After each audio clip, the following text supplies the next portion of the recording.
కదా. Okay. Proposals ఆ టైంలో అయిపోయినాయి. ఓకే. నెక్స్ట్ మీకెప్పటి నుంచి గొడవయింది?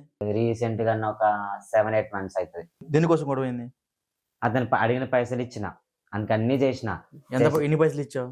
4,00,000 పైన ఇచ్చినన్న. 4,00,000 దేనికి అన్ని డబ్బులిచ్చావు? ఇంకా ఆయనంటే ఇష్టం నాకు. హ్మ్. ఇష్టంతోటి పైసలు పెట్టిన. ఆయన వల్ల మా డ్యాడీని గూడా చంపుకున్నా. అవునా? చనిపోయాడు మీ డ్యాడీ ఇప్పుడు? దేనికి చనిపోయాడు?